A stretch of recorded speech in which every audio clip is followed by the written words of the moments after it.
Ah, c'est pas faux, allez les amis, on commence comme ça, hein. On fait le jour 4. On fait le jour 4. Je n'ai pas trouvé de thread de Juliette Compion, c'est normal, elle n'y était pas, elle est partie. Elle est partie, mercredi c'était son dernier jour, elle revient lundi. Merci à elle, mais du coup, j'ai trouvé un thread du nouveau détective journaliste, c'est Virginie Paillard, une femme qu'on remercie. De toute façon, je vous mettrai les liens comme d'habitude. Il n'y a pas beaucoup d'éléments pour jeudi, c'est pour ça on va faire un micmac jour 4, jour 5, ok. Allez, l'audience reprend à 9 h. Très bien. Un gendarme de la section de recherche qui occupe la fonction d'analyse criminelle est présent à la barre. J'ai participé à la cellule d'enquête pour travailler sur la disparition et l'enlèvement de Delphine Jubilard, se présente le témoin. J'ai particulièrement travaillé sur la téléphonie.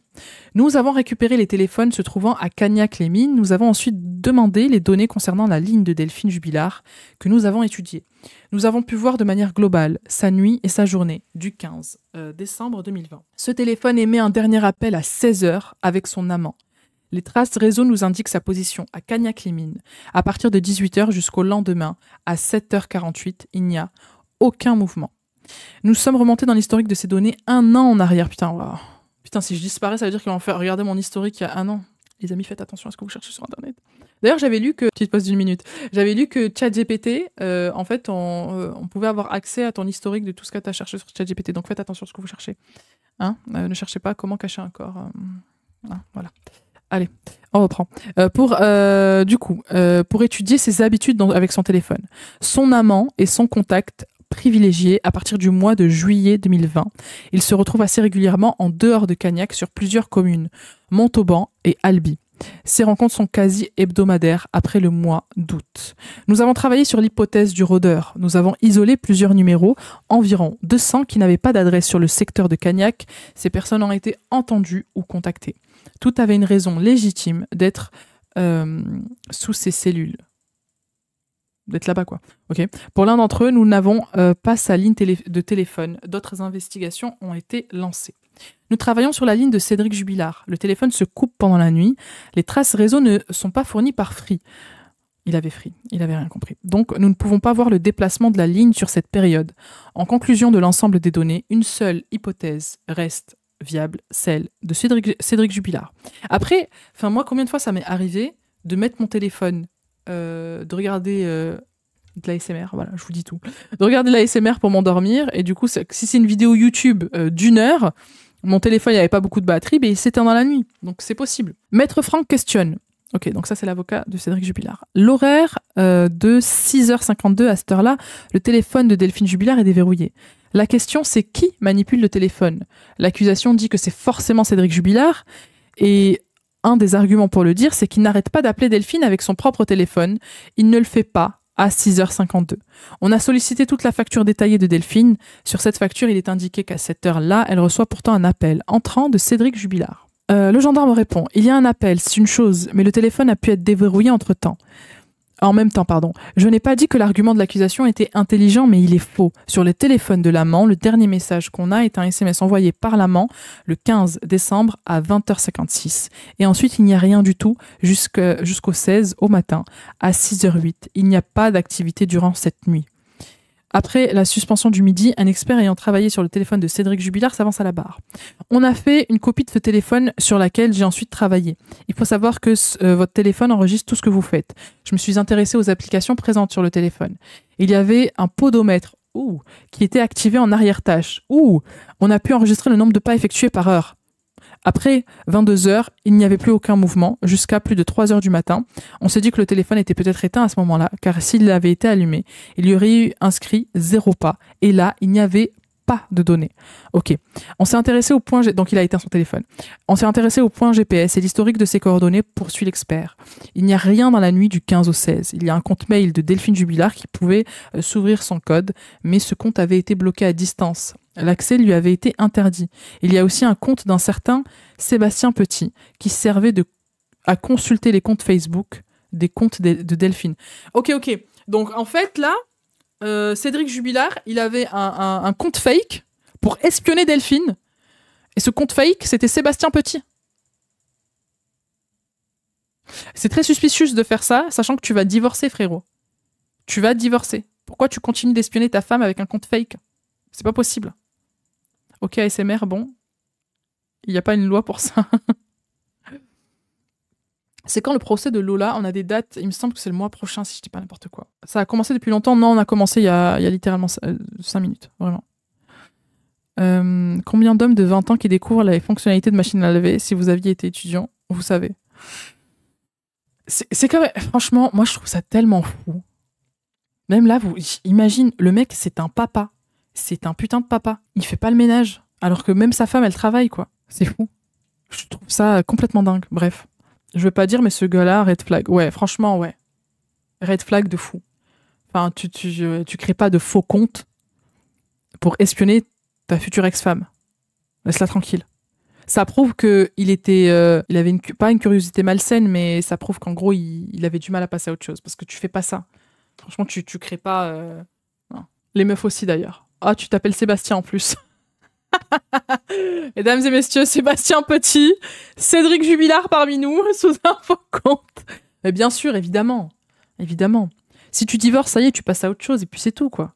Tu t'espionnes pas avec un faux compte, etc. Enfin, même en soi, ça te permet pas de passer à autre chose. Vraiment. C'est pas bon. C'est malsain. Moi, je trouve ça malsain. La femme travaille aussi, on est en 2025, les gens. Évidemment. Même si elle travaille pas, même dans le cas où elle travaille pas. Voilà, imaginons, elle travaille pas, elle est même mère au foyer. Ok ? Son rôle, c'est s'occuper de son foyer. Voilà, elle a décidé, c'est comme ça. Mais dans tous les cas, il faut que tu saches comment on fait tourner une machine. Enfin, c'est le b.a.-ba de l'humanité. En fait, c'est que le couple se répartisse les tâches, ou même qu'il n'y ait pas de répartition et que la femme fasse les tâches de la maison parce qu'elle a décidé que c'est comme ça, ou elle est maniaque, ou j'en sais rien, peu importe. Mais dans tous les cas, tu ne peux pas ne pas savoir le faire. C'est pas possible. C'est comme se nourrir. T'es obligé de savoir te nourrir, t'es un putain d'être humain. Si tu te nourris pas, tu meurs. Tout simplement. T'es obligé de savoir comment faire. D'autant plus quand tu as des enfants. Tu as des mioches. Si tu ne sais pas les nourrir, enfin, je veux dire, la femme n'est pas tout le temps là. Tout le temps. Il y a des moments où elle est pas là. Ça arrive. Même si elle a décidé d'être mère au foyer, tout ce que vous voulez, il y a des moments où elle est pas là. Je sais pas, il y a des week-ends où elle part voir ses parents, j'en sais rien. Bah, et comment tu fais pour t'occuper des gosses? Elle va pas tout le temps être avec les gosses. Enfin, elle peut être tout le temps avec les gosses en mode c'est elle qui les garde, etc. Et l'homme, il travaille, j'en sais rien. Chaque couple voit midi à sa porte. Mais tu ne peux pas ne pas savoir, ça n'existe pas. Ça fait partie dans la pyramide de Maslow, on est tout en bas. C'est les besoins primaires, tu dois savoir faire ça. Hubert, les amis, vous n'allez pas faire manger du kebab à vos enfants, hein? Bien sûr que Uber, ça existe. De toute façon, tout... Mais attention, hein, tout s'achète, hein. Même les femmes de ménage. Ou hommes de ménage. Mais tous les services en soi s'achètent. Évidemment. Mais en fait, ça fait partie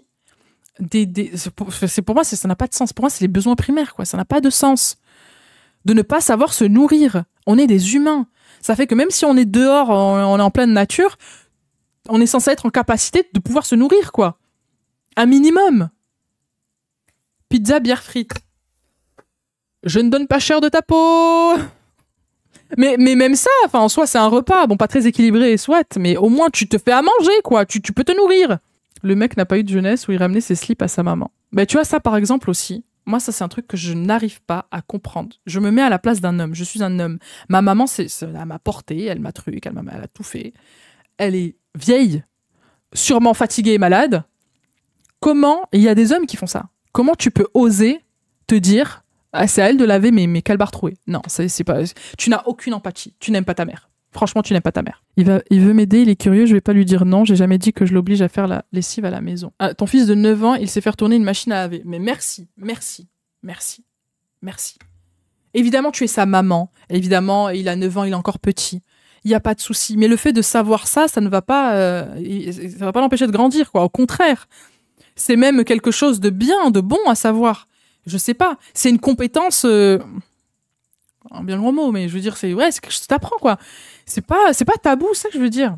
L'éducation commence dès l'enfance. Mais la preuve, à 9 ans, tu peux faire tourner une machine, tu peux savoir comment faire. Donc je suis désolée, t'as 20, 30, 40 ans, tu sais pas faire tourner une machine. Après, il y a des hommes qui font exprès. Et ça, moi aussi, je trouve ça horrible. Hein. De pas savoir. Et de se dire, ah non, parce que c'est ma femme qui doit le faire. Non, frérot. Si t'es là, tu tournes, t'appuies sur un bouton. C'est pas compliqué, hein. Vraiment, c'est pas compliqué. Hein. Mais le fait de te dire « Ah, c'est pas mon rôle », non. Notre rôle à tous, c'est se nourrir et avoir de l'hygiène. S'il y a quelqu'un qui le fait pour toi, comme il y a des hommes qui adorent cuisiner, et je connais des femmes, elles cuisinent pas du tout, elles rentrent pas dans la cuisine. Mais ça s'est fait comme ça, c'est très bien, c'est parfait. Mais faire semblant ou dire « Ah non, c'est à toi de le faire ». Parce que le mec, s'il est pas là, pareil, ma pote, elle va manger quand même. Hein. Elle va se nourrir. Hein. En fait, chaque couple a sa manière de fonctionner, et c'est très bien. Mais il y a quand même du b.a.-ba, et ça, pour moi, c'est pas possible. Je cherche une femme de ménage. Bah, écoute, tu vas voir Société Honnête. Voilà, Société Honnête, tu prends une femme de ménage. Même si avec ton travail, tu peux avoir des chèques emploi-service.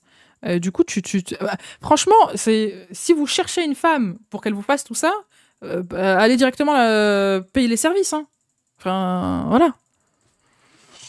Oh. Il faut bac plus 10 pour y faire une machine. Bah oui, je sais, moi, laisse tomber. J'ai fait des études machine à laver. Ça m'a pris 12 ans parce que j'ai redoublé 2 fois. En fait, j'avais du mal avec tout ce qui était adoucissant. Donc, 12 années d'études. J'aurais pu être médecin, mais j'ai préféré passer mon diplôme de machine à laver. Allez, on continue. On s'est intéressé au point GPS et à l'historique de ses coordonnées, poursuit l'expert. Il n'y avait rien dans la nuit du 15 au 16. Du coup, ah oui, le comte de Sébastien Petit, pardon. Je continue. Un autre témoin est appelé à la barre. C'est un retraité de la police qui fait maintenant des expertises privées. Il dit avoir travaillé pour la DGSI sur les écrans de la cour d'assises. S'affiche un PowerPoint. Position GPS de Cédric Jubilard. J'ai enregistré 1327 positions pendant 6 jours. Habituellement, toutes les positions se terminent aux alentours de 23h. La journée du 15 est très spécifique. Ce jour-là, les connexions GPS se terminent à midi 8 à Albi, sur les lieux d'un chantier. À ce moment-là, Google ne fournit plus de localisation. Quoi ?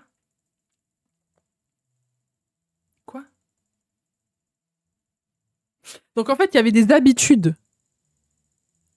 au niveau de ces positions. Et au niveau de la connexion et du fait que le téléphone il soit allumé. Merci beaucoup Titmac pour avoir claqué ton prime sur ma chaîne Pipa Reddington sur Twitch. Merci beaucoup. Chier le saint, un monstre. Me déconcentre pas. Là, il y a des connexions GPS.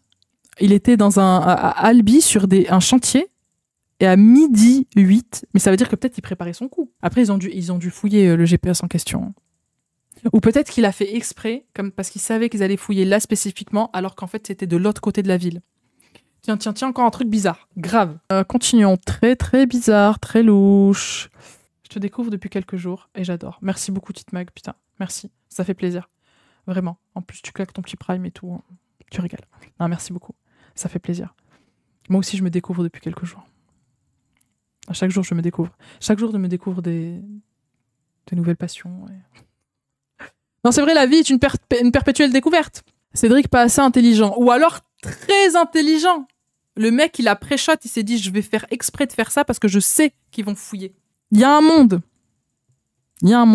Du coup, les positions GPS. Ok, donc le 16 décembre. Ah, je suis la seule à penser qu'il a caché dans un chantier. Si tu fais couler du béton... Ah putain, c'est horrible de dire ça. Ouais, mais même si tu fais couler du béton, on peut chercher dedans, quoi. Ouais, non, surtout ça, si c'était ce chantier, à mon avis, ils l'ont fouillé. Le 16 décembre à 3h21, position du téléphone de Cédric Jubilard est à... Quoi ?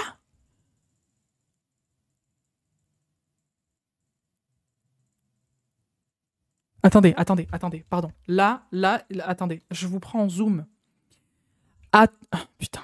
Le 16 décembre à 3h21, donc pendant que Delphine a disparu, hein.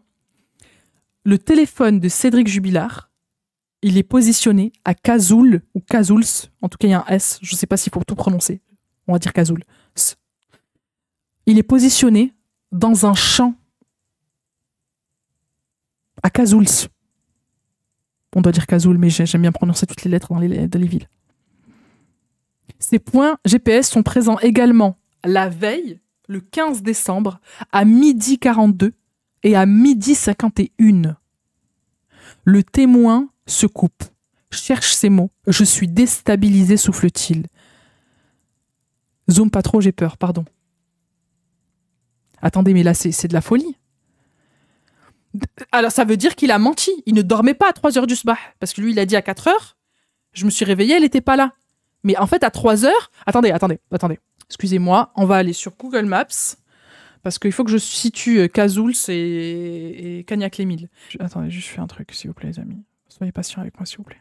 Soyez patients. J'aimerais garder mon anonymat. Mon anonymat. Mon anonymat. Enfin, mon anonymat, non, je suis pas anonyme, mais vous avez compris. D'ailleurs, putain, j'étais choquée la dernière fois. Il y a un mec qui m'a reconnu à Irun. Il m'arrête comme ça, il me dit hey, tu fais des vidéos sur TikTok, toi? J'étais là, mais frérot, on est à Irun, s'il te plaît. S'il te plaît, frérot! En plus, il m'a parlé en arabe. J'étais là, mais. Ouais, c'est moi. Vous êtes là, c'est bien. Ok, attendez, je vous montre, les amis. Du coup, là. Ok, donc là, ça, c'est Cagnac-les-Mines.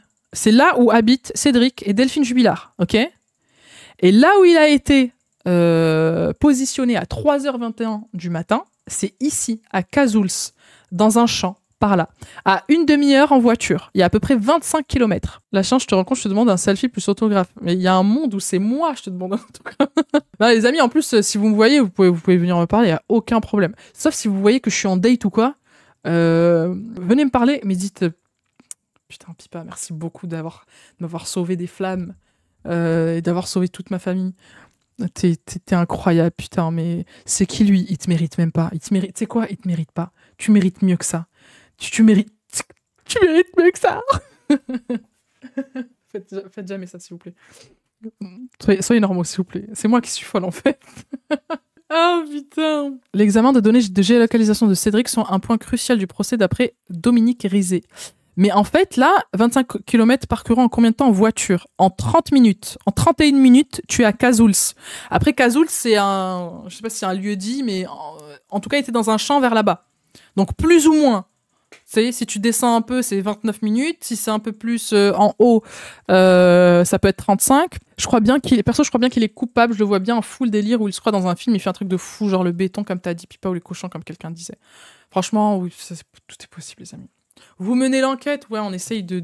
Mais franchement, je ne savais pas que son téléphone avait été géolocalisé ailleurs que chez lui à 3h du matin. Puis pas sur l'affaire Jubilard, la vérité sur l'affaire est pliée pour ce soir, la police rentrait chez vous. Non, c'est grâce à la police qu'on a ces infos.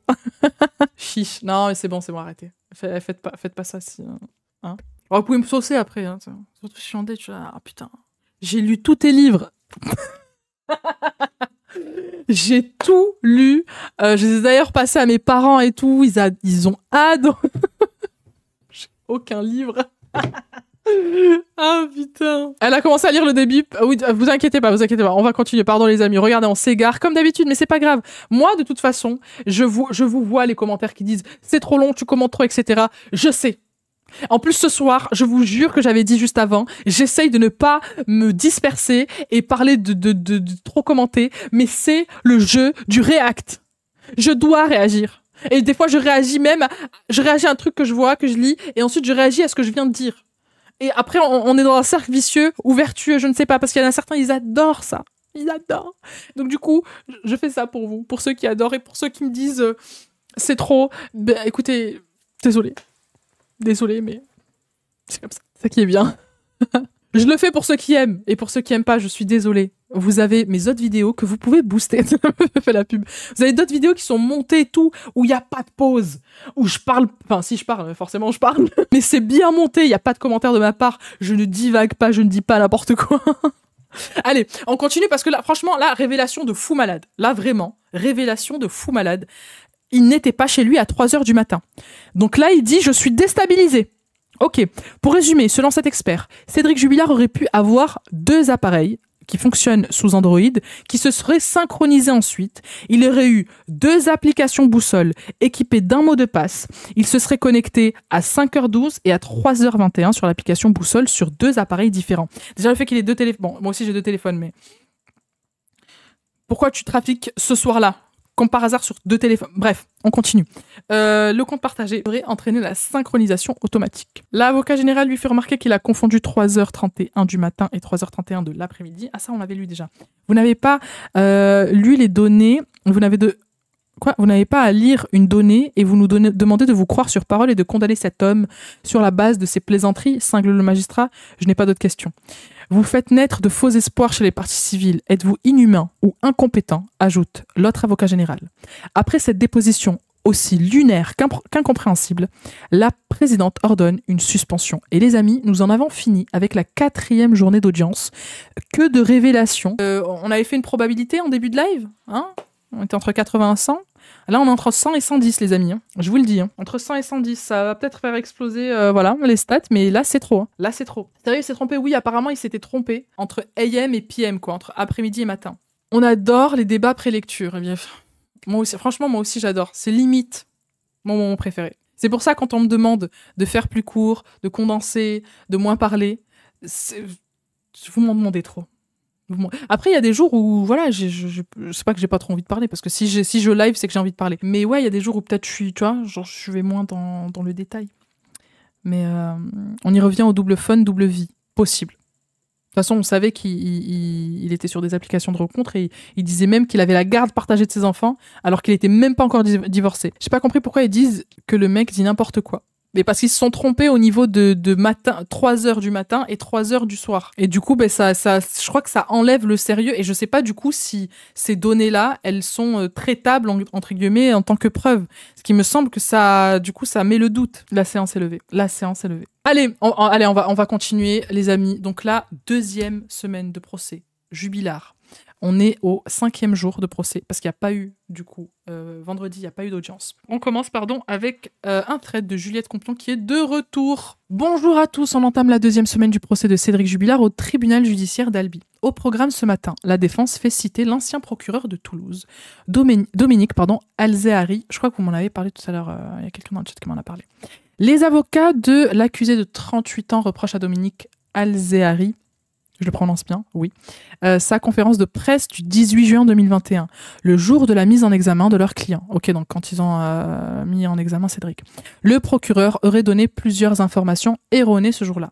Maître Alexandre Martin a récemment estimé devant la presse de l'ex-procureur de Toulouse. Ah oui, ok, il a estimé qu'il a crucifié Cédric Jubilard dès le 18 juin 2021. L'audience est ouverte.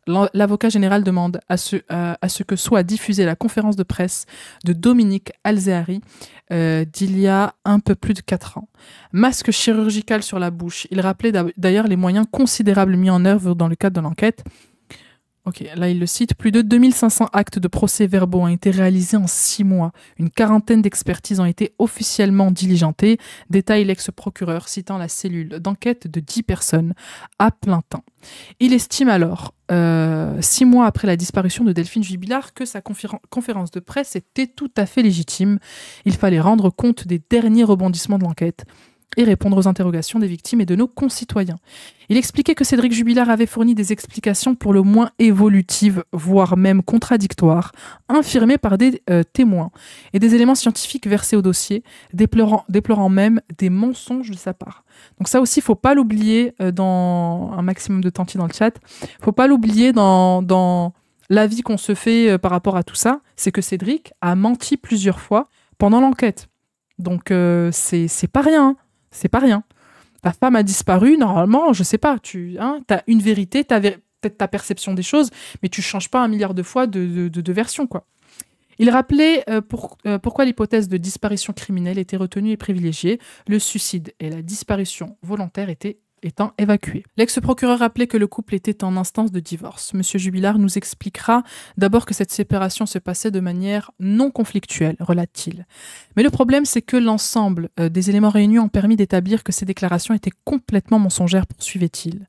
Dominique Alzehari rappelait le contexte de séparation très conflictuel du couple qui donnait lieu à des fréquentes disputes. Cédric Jubilard avait une très grande difficulté à accepter cette séparation. Il la vivait très mal, insistait l'ancien procureur. Il revenait en détail sur la nuit des faits, observant que le peintre plaquiste avait fait très très vite pour donner l'alerte. On constate que les amis... C'est pour ça tout à l'heure je disais, ça peut être dans son RP, parce que... Mais même en soi, enfin moi personnellement, je suis un mari en instance de divorce. Ma femme, elle est pas là à 4h du matin. Bon, alors oui, c'est bizarre, surtout qu'il y a des enfants, etc.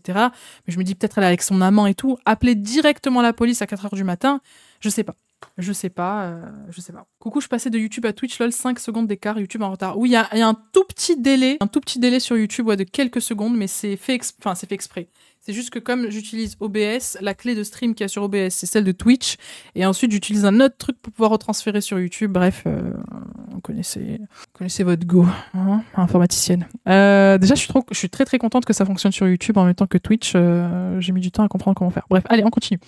Du coup, il rappelle donc le contexte de séparation difficile. Il revenait donc sur la nuit des faits. Il a fait très vite pour donner l'alerte. On constate que les amis proches de la famille n'ont pas été contactés, pointait-il. Le podomètre de son téléphone était allumé. Quand les gendarmes sont arrivés, il n'avait fait que 40 pas. Alors que quand il tourne avec les gendarmes sur sa propriété, il fait 140 pas, ajoute le procureur de Toulouse, relevant donc des recherches très sommaires. Ok, donc quand il s'est levé, en tout, du moment où il s'est levé et il cherchait sa femme, et le moment où les gendarmes sont arrivés, il n'a fait que 40 pas. C'est-à-dire le nombre de pas que je fais dans la journée quand je vais aux toilettes avec mon téléphone. Je fais quelques allers-retours parce que j'ai une petite vessie hyperactive. Alors que quand les gendarmes sont arrivés, il en a fait 140, donc le triple. Donc en fait, il n'a pas cherché tant que ça finalement. Très bizarre. Il expliquait que quand les gendarmes sont arrivés, il trouvait Cédric Jubilard occupé à déclencher une machine à laver dans laquelle se trouvait la couette du lit dans laquelle dormait Madame Jubilard. Un contexte assez incongru. On l'a dit, on le redit, on le re-redit. C'est très bizarre de faire ça. Vraiment, le comportement, il est suspicious. C'est pas une preuve en soi, mais c'est suspicious. L'habitation était alors dans un état d'entretien extrêmement négligé. On ne voit pas l'intérêt de faire cela.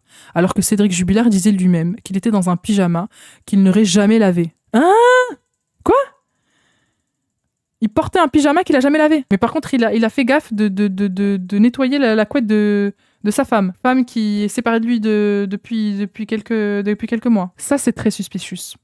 Ça, c'est extrêmement suspicious. L'avocat de monsieur a dit que la couette n'était pas dans la machine. Si les gendarmes me disent le contraire, pourquoi ils mentiraient sur ça ? En plus, s'il tient un minimum à sa femme, il ne lave pas la couette pour garder l'odeur. Sophie. Enquêtrice professionnelle, ça je reconnais. 35 Bretagne. Ah oui, t'es de Bretagne, toi. Ah, les Bretons, ils sont très forts. Hein. Très, très perspicaces. Pyjama dégueulasse. Non, mais... ah oui, en plus, c'était un pyjama panda, il me semble. Genre, avec tête de panda et tout. Qu'il avait dit, non ? La couette gate, je vous jure, c'est ça. Mais c'est très suspicieux de faire ça. On va pas se le cacher. Hein. Du coup, Cédric Jubilard soutenait qu'il n'y avait pas eu de dispute, rapportait également le procureur, soulignant que ces affirmations entraient en contradiction avec le témoignage de son fils, qui se souvenait avoir assisté à une violente dispute de ses parents. Il déclarait également à la presse qu'une mère et sa fille voisine du couple avaient entendu des cris stridents d'une femme à 23h07, très précisément en provenance du domicile de la famille Jubilard, et qu'ils allaient ensuite progressivement disparaître dans la nuit.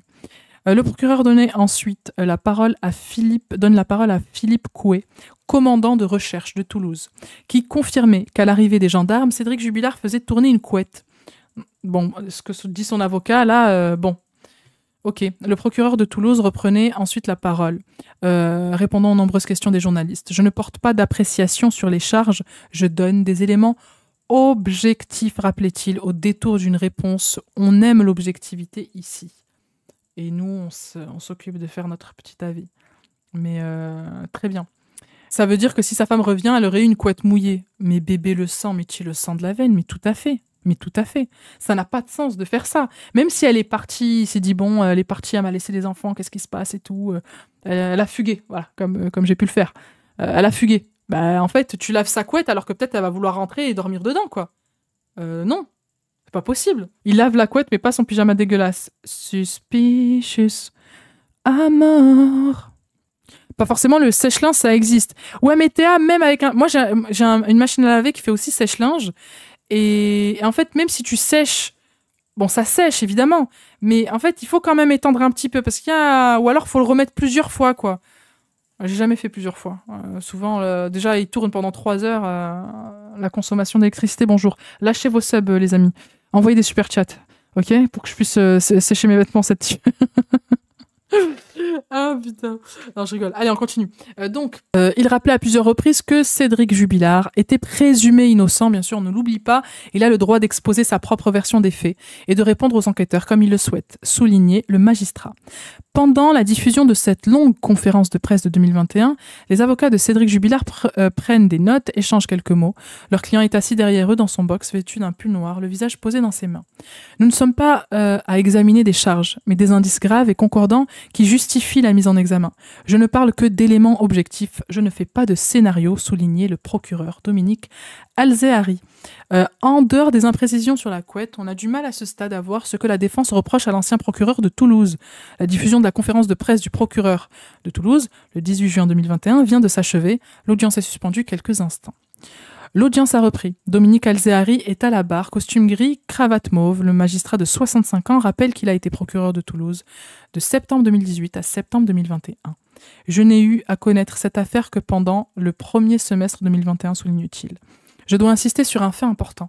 Dans le cadre de cette affaire, dès réception du dossier au parquet de Toulouse, j'ai requis l'ouverture d'une information judiciaire pour garantir l'objectivité des multiples investigations qui restaient à accomplir, précise-t-il.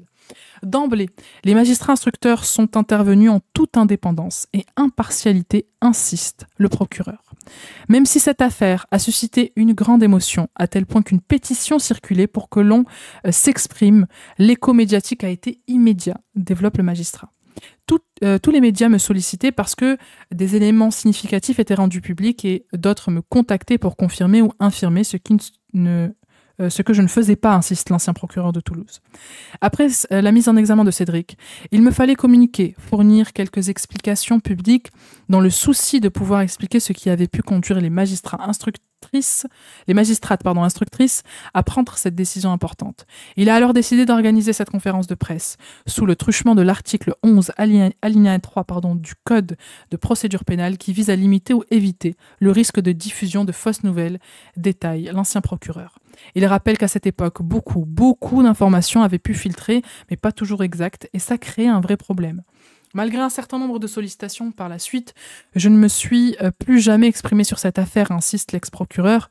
Il constate que la citation comme témoin d'un ancien procureur de la République aux assises est assez inédite. Ah ok, mais personne ne doit s'y soustraire, ajoute-t-il d'emblée. Pierre Aurignac, l'un des avocats généraux, rappelle le contexte médiatique de l'époque. Les articles sont légion, on écrit des livres. Depuis, ça n'a pas arrêté. Votre rôle n'est pas d'essayer de convaincre quiconque, ni d'avoir le plaisir de vous afficher dans les médias, mais c'est une obligation qui vous est faite, rappelle l'avocat général. La loi confie au procureur le soin de communiquer dans cette affaire. Rappelle Dominique Alzehari, le procureur de la République n'a aucune autorité sur les juges d'instruction en France, insiste Pierre Aurignac. Non, c'est une question, pardon. Donc le procureur il n'a aucune autorité sur les juges d'instruction en France, insiste Pierre Aurignac. Non, bien sûr que non, rétorque l'ancien procureur de Toulouse. On a bien compris que la défense va essayer de se payer l'ancien procureur, prévient l'avocat général. Laurent de Cogne, avocat d'une partie de la famille Ossaguel, donc la famille de Delphine, l'interroge. On vous a fait venir pour témoigner sur votre conférence de presse. Est-ce que vous ne pensez pas que ça relève plus du spectacle que de l'action judiciaire ? C'est ce que j'ai pensé en recevant cette citation. Que vais-je pouvoir apporter ? Je me suis demandé quel était le sens de cette citation, si ce n'est peut-être d'être victime d'un procès, dans le procès, un procès d'intention et d'une vindicte, avance l'ancien procureur. Est-il exact de dire que vous n'avez pas dirigé cette enquête, lui demande l'avocat Mourad Batik, toujours côté partie civile ? Bien sûr, c'est le pôle criminel du tribunal judiciaire de Toulouse qui s'est saisi de l'affaire, rappelle-t-il. Avez-vous crucifié Cédric Jubilard devant les médias, lui demande Laurent Boguet, toujours côté partie civile. Absolument pas, se défend l'ex-procureur. La défense commence ses questions. Après, je vois pas en quoi il a crucifié Cédric Jubilard. Il a été mis en examen. Il a fait une conférence de presse pour dire qu'il a été mis en examen. Pourquoi parler de crucifixion ? Crucifixion, je sais plus comment on dit. Je comprends pas. Après, il faudrait peut-être qu'on regarde, si vous voulez, si quelqu'un peut la trouver, on peut regarder la conférence de presse pour voir si vraiment il a crucifié, mais enfin, voilà. La défense commence ses questions. C'est Alexandre Martin, donc là c'est les avocats de Cédric, qui débutent. Prévenant toutefois, je n'ai nullement l'intention de faire votre procès et je ne suis jamais dans la vulgarité. Je n'ai nullement l'intention de me faire un procureur ou un avocat général. Alors, waouh. Là, l'avocat de Cédric, il dit je ne suis jamais vulgaire, je suis jamais dans la vulgarité. Pour dire 6 mots plus tard, je n'ai nullement l'intention de me faire un procureur. Me faire. On est au bar du coin là ou quoi? Bah c'est vulgaire du coup de dire ça. Je vais pas me le faire. Commence très mal. L'avocat poursuit. Nous, la conférence de presse, c'est le premier accès que l'on a au dossier comme tout citoyen. Et notre sentiment, c'est de se dire quand même, ce procureur, il va bien loin. J'aimerais bien voir la conférence de presse en question parce que je crois que j'avais vu un extrait, mais du coup, pour le coup, j'ai aucun souvenir qu'il avait crucifié, quoi. J'ai eu le sentiment, effectivement, que Cédric Jubilard était un peu crucifié par vos propos, que j'ai qualifié de réquisitoire définitif, rapporte Alexandre Martin. L'avocat de la défense arrive au cœur du sujet. Quand vous dites que les déclarations de M. Jubilard sont évolutives et mensongères, vous portez une appréciation sur ces déclarations, estime-t-il. C'est pas forcément porter une appréciation sur ces déclarations. Si factuellement, il dit une chose puis son contraire. C'est factuel. Il ment. Si porter une appréciation, c'est que Cédric Jubilard dit quelque chose et il dit « Ah, mais vous voyez là, je pense que vous mentez là, je crois que vous avez menti là. » Ouais. Bref. Il note également que l'ex-procureur a qualifié le témoignage du fils du couple de crédible. C'est une appréciation personnelle, de ce que disait cet enfant. Ok, donc l'ex-procureur a dit du témoignage du fils de Delphine et Cédric qu'il était crédible. Oui, ça peut être une appréciation personnelle. Mais en soi, est-ce que si tu le mets pas au milieu d'autres témoignages de la part des proches de Delphine qui disaient qu'effectivement il se disputait, qu'effectivement il avait déjà été violent et qu'effectivement il avait menacé de mort, dans le cadre de cette ambiance générale et de tous ces témoignages, oui, effectivement, les paroles du fils, sont crédibles. Bref. Ce n'est que mon avis de moi. On continue. Moi, je considère que cette déclaration, c'est le péché originel de ce dossier, carrément. Beaucoup de vocabulaire religieux, hein, crucifié, péché originel. On est en train de... Hein, voilà quoi. Il y a une grosse injustice. Hein. Il a fallu qu'on rétablisse un bon nombre de vérités, regrette Alexandre Martin. Le public en salle de retransmission s'agace. Nous aussi, on s'agace un petit peu, hein, maître Martin. L'avocat constate également que Dominique Alzehari a parlé de Cédric Jubilard comme étant dans le déni. Et là, vous ne portez pas d'appréciation, s'indigne-t-il? Il suffirait de dire, j'ai peut-être dérapé à ce moment-là. Est-ce que vous montreriez cette conférence de presse en école de magistrature? Pilonne Alexandre Martin, côté défense. Je n'ai pas la prétention d'avoir la substantifique moelle des actes d'enquête qui se poursuivaient, rétorque le magistrat à la barre. Tu parles à un procureur, là. Il va te montrer qu'il est procureur, là. D'accord, j'ai compris que vous estimiez que cette conférence de presse était un modèle du genre, répond ironiquement Alexandre Martin. Là, ça se lance des piques entre personnes qui ont fait du droit, là. La présidente intervient un peu irritée. Non, ce n'est pas ce qu'il a dit. Sa consoeur de la défense, Emmanuelle Franck, relève point par point le fait que, selon elle, la majorité des éléments donnés par le procureur ce jour-là étaient faux. Okay. Elle énumère une série de déclarations dont le fait que Cédric Jubilard n'aurait passé que 2 appels entre le 16 et le 17 décembre 2020 à Delphine Jubilard, et ça, c'est faux. Ce sont les éléments en l'état de recherche qui avaient été recensés au départ, se défend l'ex-procureur. Non, j'ai pris le soin de ne pas prendre les éléments faux que vous avez énoncés que ceux qui étaient déjà faux à l'époque, rétorque l'avocate. Ok. Elle poursuit. Vous dites que Delphine Jubilard avait fait un crédit pour acheter une voiture. C'est faux. Pourquoi vous le dites? Le fait qu'il faisait chambre à part. C'est faux. Pourquoi vous le dites? Poursuit-elle. Toujours avec la même formule. Ça avait été établi par les enquêteurs, rétorque le magistrat. L'erreur la plus grave, selon l'avocate, concerne la couette. Donc ça veut dire qu'elle dormait toujours avec Cédric Jubilard. On est sûr de ça? Pas sûr de ça. S'ils regardaient du porno tous les soirs, ils dormaient pas ensemble. Ou alors ils regardaient à côté d'elle, alors qu'il était séparé d'elle. Non, ça n'a pas de sens. Bon, bref. Ça, pour le coup, j'ai pas l'info. Mais s'il a dit ça et qu'elle estime... Enfin, est-ce que c'est elle qui estime que c'est faux parce que Cédric a dit que non, il faisait pas chambre à part? Ou est-ce qu'il y a vraiment une preuve où, effectivement, Delphine a dit à ses proches, ou j'en sais rien, non, mais on est séparés, mais on dort toujours dans le même lit. Non, elle dormait dans le salon. Ok. Bah, tu vois, elle dormait sur le canapé. Non, bah, moi, c'est ce que j'ai compris. Hein. Non, elle dormait sur le canapé depuis un moment. Ok, on est d'accord. Donc, elle dit n'importe quoi à l'avocate. Ok. Ou elle dit ce que son client a dit de dire, évidemment, bien sûr. L'erreur la plus grave selon l'avocate concerne la couette, dont le procureur avait affirmé à l'époque qu'elle tournait à 4 heures du matin, quand les gendarmes sont intervenus au domicile du couple. Cet élément nous porte encore préjudice aujourd'hui, déplore-t-elle. De même, elle déplore qu'il ait déclaré que Louis, le fils du couple, ait parlé d'une violente dispute entre ses parents le soir de la disparition. Le fils du couple n'a mentionné cette dispute que plus tard, en décembre 2021, lors de sa dernière audition.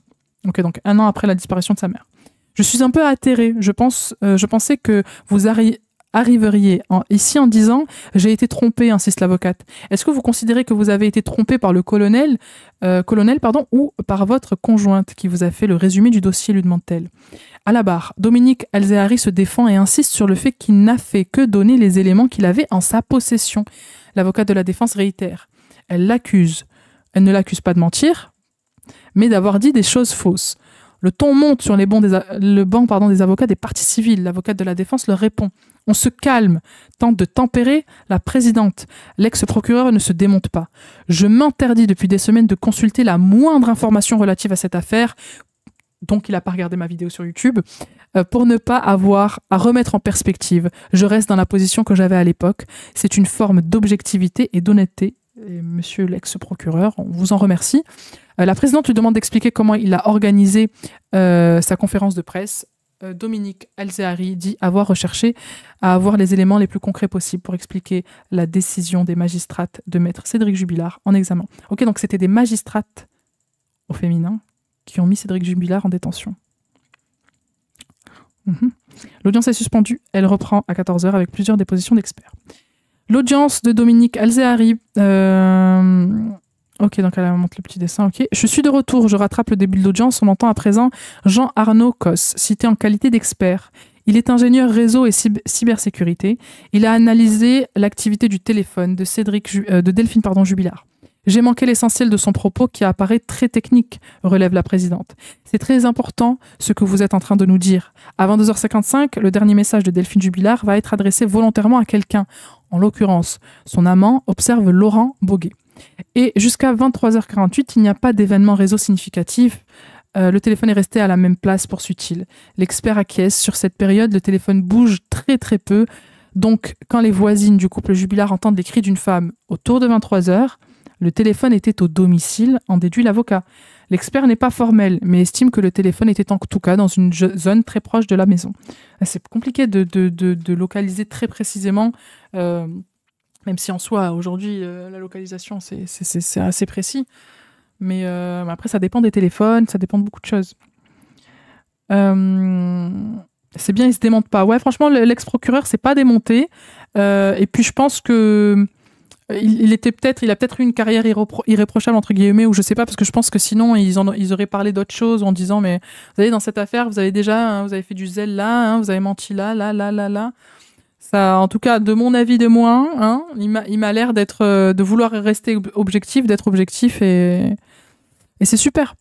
Les femmes entre nous, on se sait tellement, putain. En plus, je lis la magistrate. Ça fait plaisir. Ça fait du bien. Allez, on continue. Vous avez vu, j'essaye de pas trop m'arrêter. Vous avez vu, je fais des petits efforts et tout.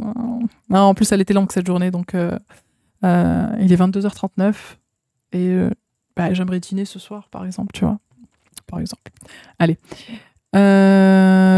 On continue. Donc, 23h, le téléphone, tac. Emmanuel Franck, avocate de Cédric Jubilard, a reproduit sur une carte à l'échelle la zone F où le téléphone de Delphine Jubilard a été déclenché cette nuit. Elle fait selon elle plus de 515 000 m², soit près de 70 terrains de foot de match international. Ok, on attend à présent Patrick Bajon, ingénieur CRS et expert judiciaire qui a analysé les données du téléphone de Delphine Jubilard. Avec son équipe, il a reproduit les gestes faits par ce téléphone. Donc on a pris 2 téléphones du même type que celui que possédait Delphine Jubilard et un autre Android pour servir de témoin, explique l'expert à la barre.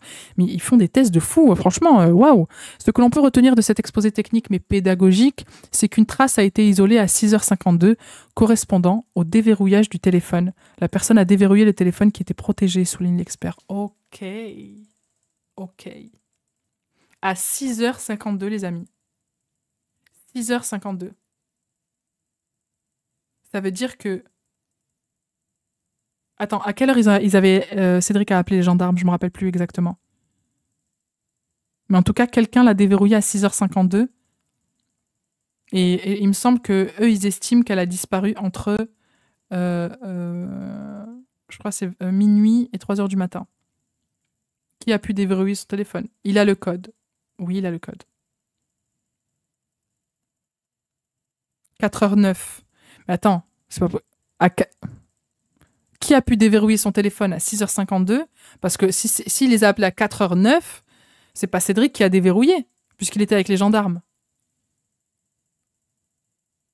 Aucun bruit de ventre jusqu'à maintenant, je suis sûre qu'elle a graille avant le live. Pourtant, il y en a eu. Mais vous entendez mes bruits de ventre? C'est pas possible. On partage vraiment tout.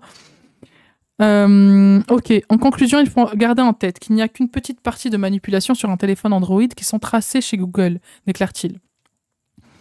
Toutes les manipulations qu'on a tracées, reproduites entre le 15 et 16 décembre 2020, proviennent de manipulations humaines, ajoute-t-il, soulignant de nouveau le déverrouillage du téléphone à 6h52. L'avocat général Nicolas Ruff relève qu'il est possible de déverrouiller un téléphone avec un code PIN classique si l'on échoue à le faire via l'empreinte digitale ou le visage, mais c'est comme Apple. Des amis et collègues de Delphine ont noté qu'elle avait recours à la biométrie pour déverrouiller son téléphone, donc son empreinte digitale, pointe Laurent Boguet. On peut imaginer qu'à partir de l'empreinte de Delphine Jubilard, on peut accéder à son téléphone, interroge-t-il. L'expert acquiesce. Ok. Donc peut-être que quelqu'un s'est servi de son empreinte digitale, quoi. Laurent de Conne, toujours côté partie civile, demande à l'expert s'il sait si la lampe torche du portable a été allumée. Je n'ai trouvé aucune trace de ça, mais ça ne veut pas dire que ça n'a pas eu lieu. Juste, on n'a pas de trace. Ah mais peut-être, mais attends, jusque-là.